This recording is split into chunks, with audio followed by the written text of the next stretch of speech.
First of all, congrats to Barcelona.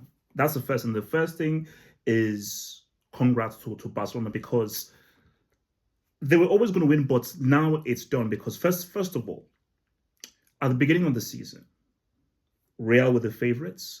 And what was the notion? Because I don't want us to be revisionist. The notion was, can they go back to back?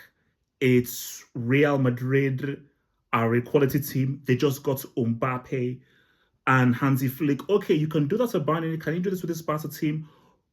Levers, pulling on his levers, Lewandowski, is he too old? It's a very young team. It's a very young team. Yes, it's a very talented team, but it's a very young team. So the notion was, okay, Real can say what's up. I think Hansi Flick overachieved. Because if we're being real, this should have been over a lot earlier. Like if we want to keep it a stack, this should have been over a lot earlier. And the fact that it even took this long, it was like, oh wow, okay. So because this should have been over for way before. It should have been over way before already. Because how good Barca were, how good the footballers, how many goals they were scoring, and there was just that bits where they lost games, and they just lost form. But 100%, if you're a Real Madrid fan that can put away your bias, put away your beef, you have to just admit that Barcelona were by far the best team. And they are 100%, 1000% deserved winners because it's the football they've played. It's the amount of goals they've scored. It is just the brilliance offside trap because a lot of people look at, obviously Yamal, who I'm going to get to. I'm going to talk about Yamal. Pedri, Rafinha, who's been superb. But the bench as well. Fermin Lopez coming in saying what's up. And the second unit, and Fermin Lopez saying what's up. Ferran Torres, the Shaq. When Lewandowski has had to come off because he's too old or when he's been out of form, the Shaq has come in and he's been able to even come in and say what's up. So, and I think looking at this, I feel that I'm so happy for Inter PSG. But I'm looking at this Barcelona team and it's like, should they? You know what? It's okay. My thought is this team are treble winners.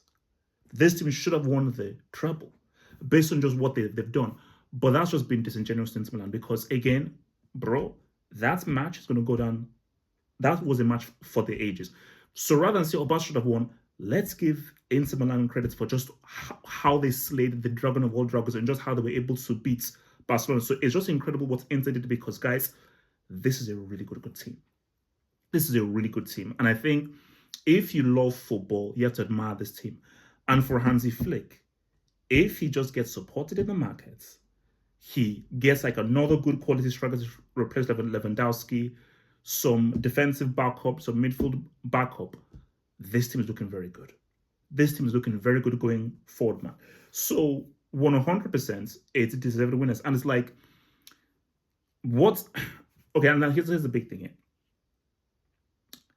This is supposed to be Real Madrid's decade. So obviously, 22 was League and UCL. 23, I think they lost, and then 24 was League and UCL as well, was into 2024. But I think, because if you think about it, as much as we praise that Real Madrid team, and that's an amazing team, Cristiano, Benzema, Modric, Ramos, Marcelo, they grossly underachieved. If I told you that amazing Real Madrid team that's won 4 UCLs in 5 years, only won the league twice, you'd say I was lying. But I'm not. It's the truth. They only won the league twice.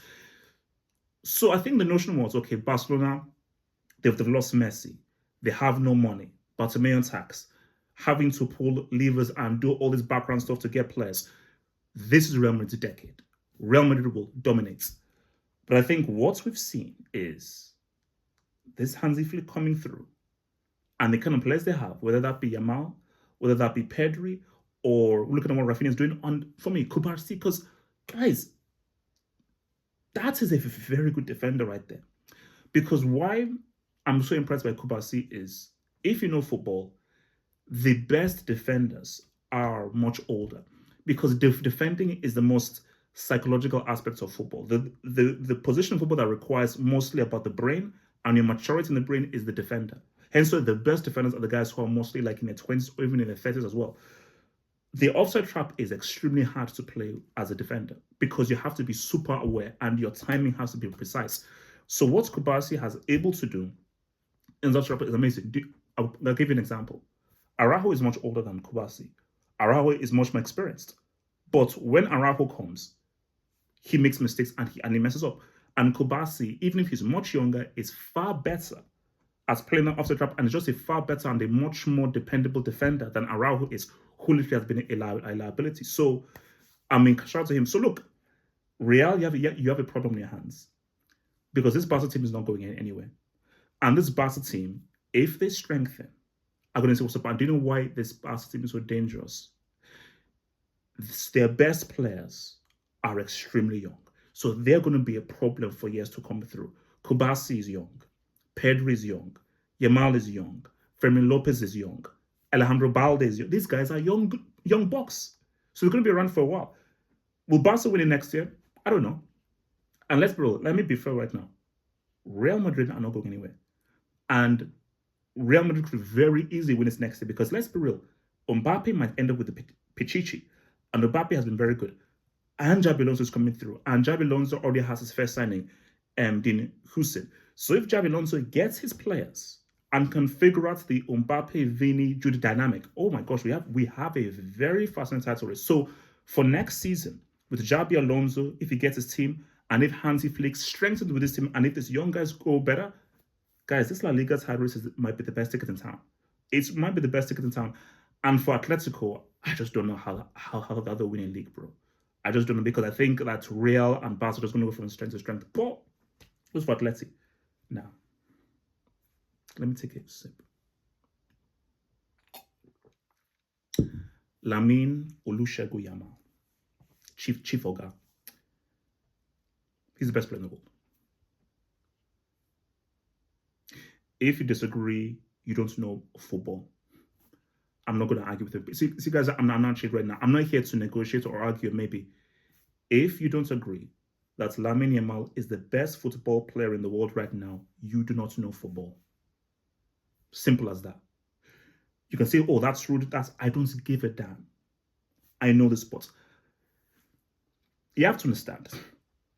If I wasn't making money off of this YouTube thing and everything, I'd still be watching football.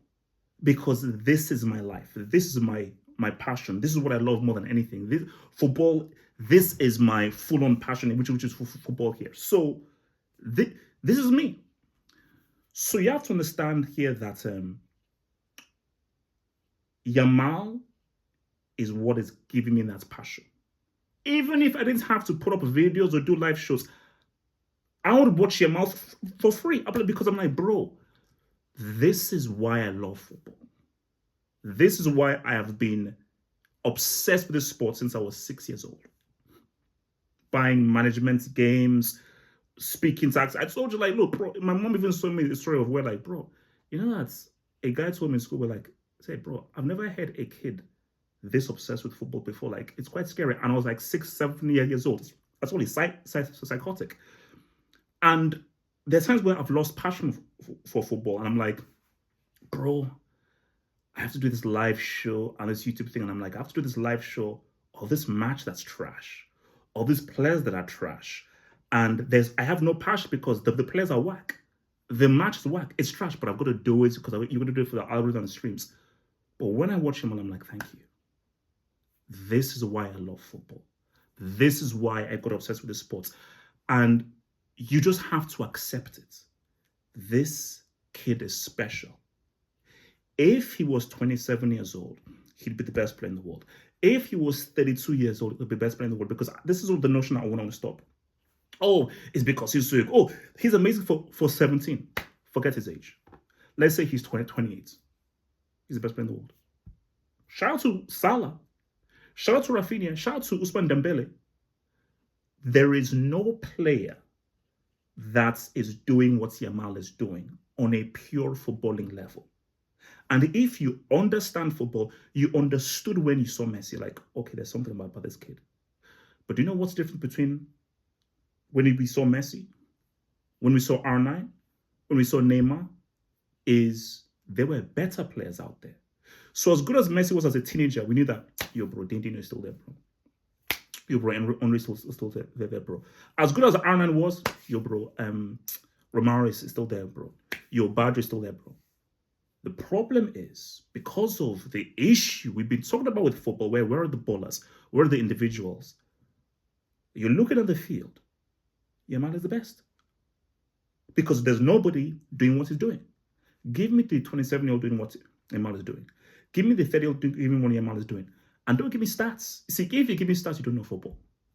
If you're watching the games, tell me on a footballing level what Yamal is doing. This was a title decider. Did you see the goal this guy scored? For a title decider, did you see the goal this guy scored? Oh, and by the way, did you see how he adopted the defender? Then gave the assist to Fermin Lopez. So title decider, goal, assist. Upon all what he's done throughout this whole season.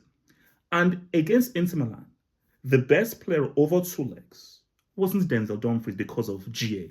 The best player over 2 legs was Lamine Yamal.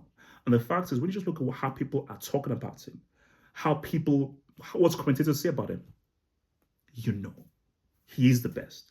And for me, I give him the Ballon d'Or. Not because of, oh, how good you are at 17.